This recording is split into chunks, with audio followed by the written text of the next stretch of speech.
Widi bersikukuh dengan Mega bahwa dirinya lah yang menjemput almarhum Vina bukan malam hari tapi siang hari.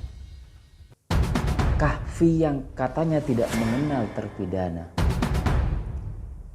kini dituntut teman-temannya untuk berkata jujur bahwa bukti foto kebersamaan mereka dengan kaos seragam yang dipampangkan di media sosial membuat Kahfi kali ini terpojok dan tidak bisa mengelak. Spekulasi tentang apakah benar yang dikubur adalah Eki, anak dari Rudian, ini ditantang untuk membongkar makam tersebut. Apakah yang dikubur benar-benar Eki?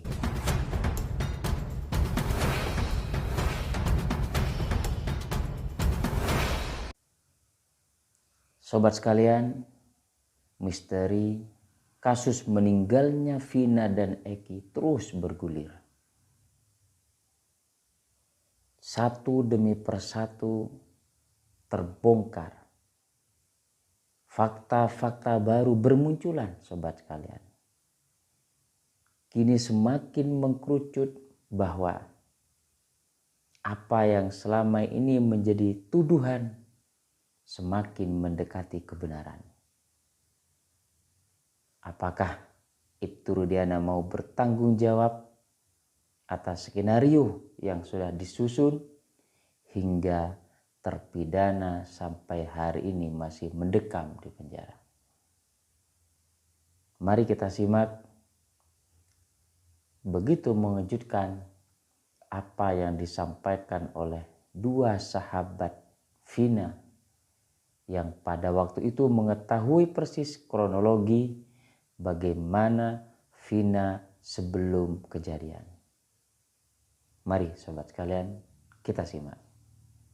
Vina menghubungin saya lewat BBM. Jemput sih. Gitu. Aku tunjukin ke Mega. Meg minta jemput, Ceh. Meg minta jemput kayak gitu. Kata dianya, "Di mana?" "Di rumahnya, tapi saya nggak tahu rumahnya." Nah, aku balas lagi nih. "Tapi kan saya nggak tahu rumah kamu." "Iya, ayo. Tapi kan aku nggak tahu rumah kamu." "Udah nggak apa-apa, nanti kamu tunggu di gang aja." Begitu. Ya udah, saya sama si Mega OTW ya. Jadi di 12:30 kurang lah, Pak. Saya sama si Mega OTW dari rumah saya menuju ke Baik. Sobat sekalian, apa yang sebenarnya terjadi?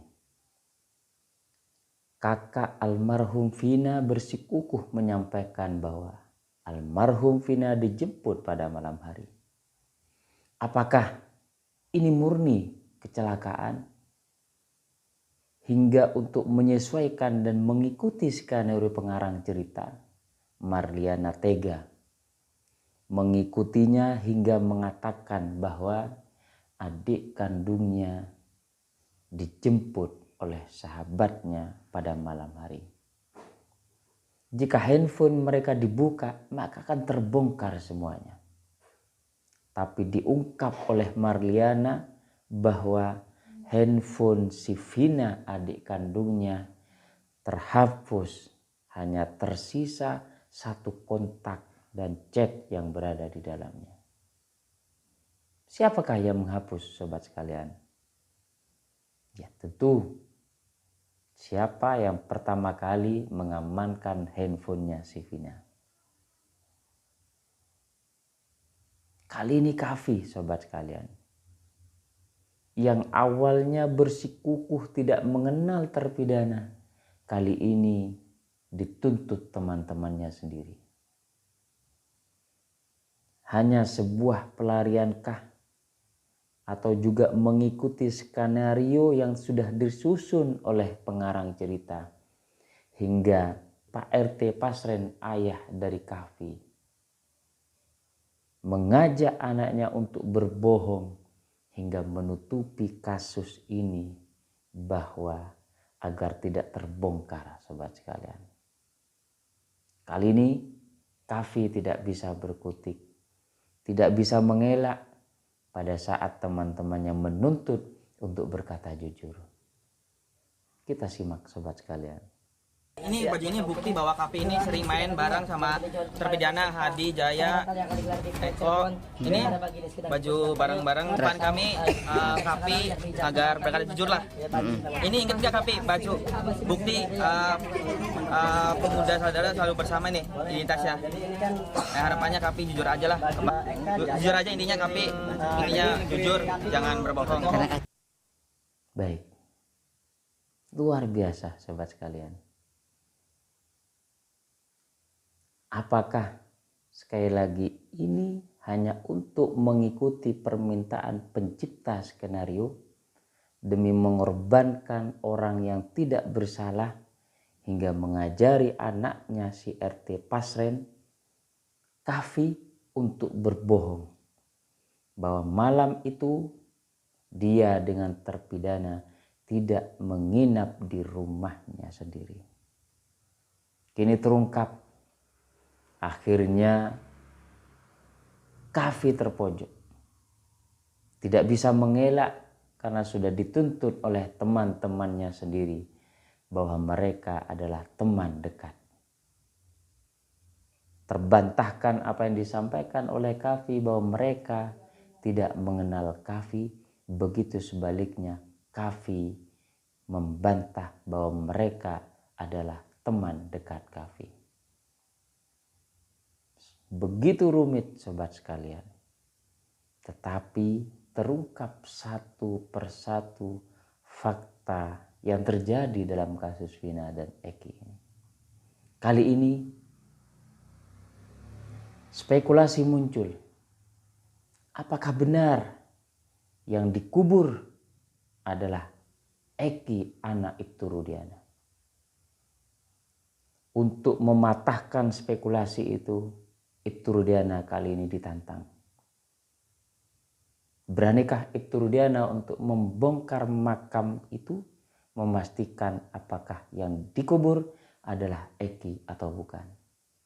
Siapa yang menantang sobat sekalian? Kita lihat.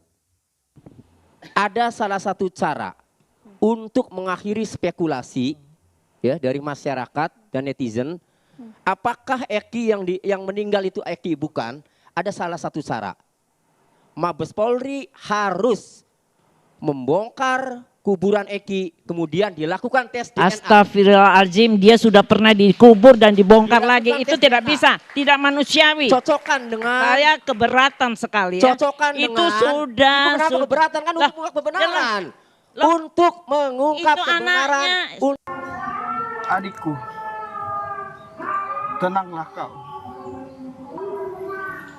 Dan kami akan berjuang untukmu sampai akhir hayat keluarga kami.